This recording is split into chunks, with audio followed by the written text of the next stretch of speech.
Martin, and welcome to another one of my interviews where I'm highlighting and showcasing one of the brilliant suppliers to the RDLC. One of the things that separates us from the other networks is the quality and the brilliant deals that we get with our suppliers. No more so than our next guest. Katey, give us a wave and say hi to LinkedIn. Hello. Very compliant. Thank you very much. Katey, from Your Marketing Needs.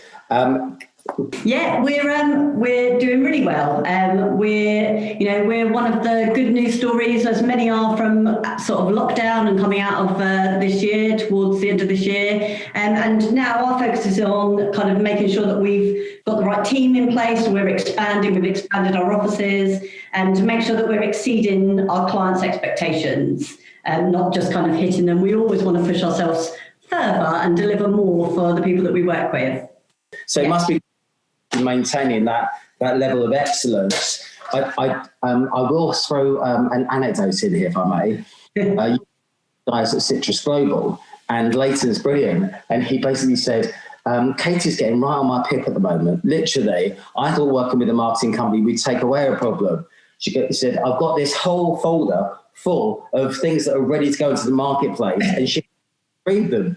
And I'm just thinking, is that not the best problem to have in the entire world if we get a marketing team who are generating brilliant content all the time? Yeah.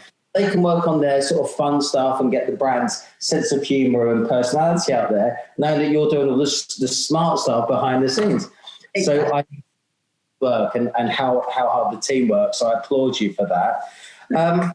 But for people who don't know, because I'm very aware of the breadth and depth of the service that you offer, do you want to give people who aren't aware of Your Marketing Needs an insight into what goes into your service offering? Yeah, of course. So we are what we like to call in-house but outsourced marketing team. So what that means, or what it breaks down to, is that you get not just like a marketing manager within your business, you get access to a full team. So you get that strategy, you get then an account manager that makes sure that project delivery happens, the account execs who run the deliveries, you get the design team, you get the web team if you need it, you get the content writers. So all of that is encompassed into one service. So you're getting a whole team of people kind of pushing your business forward, all for pretty much what you would pay for, say, one person or one kind of delivery of a typical agency. So that's kind of our USP, if you like. I think one of the cool things that when I speak to people about getting marketing for the first time, their typical go-to response is, well, I can get someone for 18 to 22 grand and they can do all my social. Well, you don't need to do a hobby.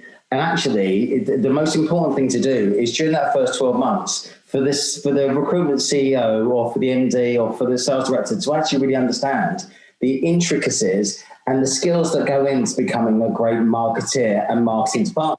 Definitely. And I think that's, we see that really often. So kind of one of our biggest sweet spots, if you like, is where people have taken on, say, a graduate, and they bring that graduate in to do their marketing, and that person hasn't got the experience or hasn't got the kind of skills for all of those different things.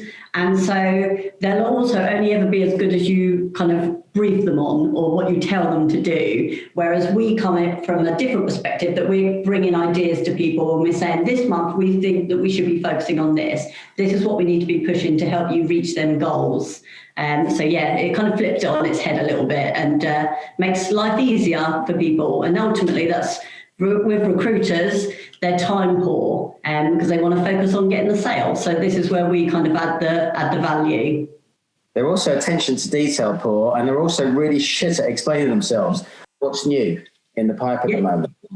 So I think this year has been obviously, a completely different year from any others for many.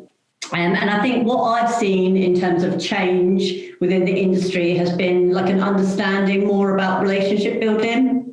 And that kind of comes down to lots of different things, but definitely setting yourselves as experts, So more valued content, and then selling that in a way that's non-salesy as well. So sharing that valued content, creating that bank of content to be shared. So that I don't just mean, website content, it could be video, it could be, email marketing, it could be blogs, it could be a whole host of different kind of ways and touch points to reach that customer.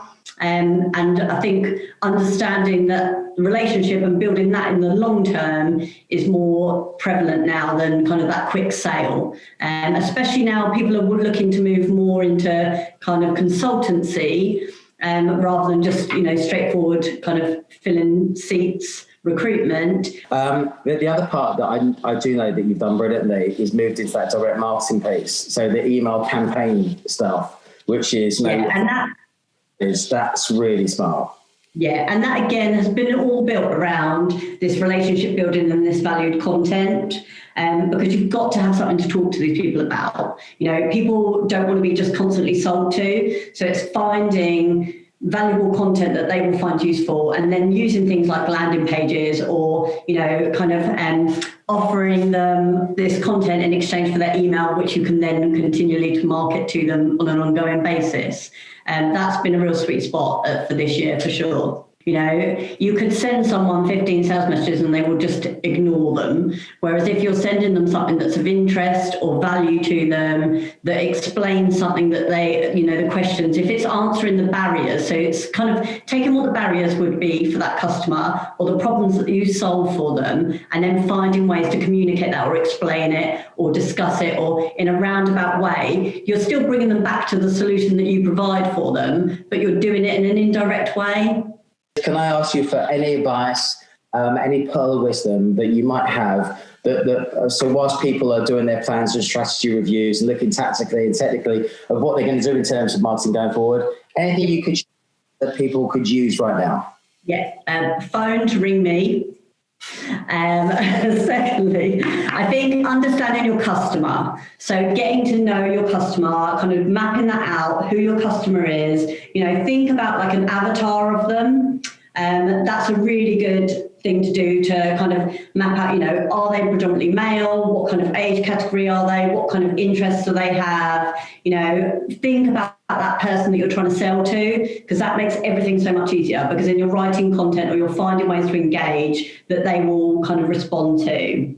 Plan your marketing. So sit down and write down what your objectives are in terms of your marketing, and then work backwards from that.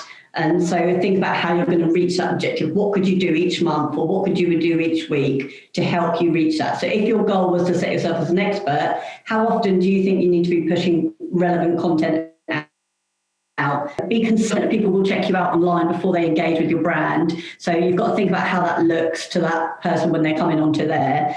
And then don't be afraid to try new things. For instance, with Instagram, typically recruiters have used Instagram as a bit of a glamorous come and work for us. So it's been the lunches, it's been the holidays, it's been that kind of thing. We're actually seeing engagement on Insta for client and candidate attraction now, which we never would have seen probably 6-12 months ago. So don't be afraid to test and try new things. Sponsor some ads on Facebook, upload your customer list on there and see whether people are on there. It's about trying new things and not just kind of being sort of pegged into a box of this is what we typically did. I wish you, team, a brilliant Christmas. Thank you so much for everything that you've done for us. This is a gift back to you because we value so much. You've been very good to us. We haven't seen you for ages. Nobody's had lottery cards or little gifts, but that's always great fun. So hopefully we'll see you very soon in the new year. But yet again, Katey from Your Marketing Needs, smashed it, girl. Thank you. Thank you.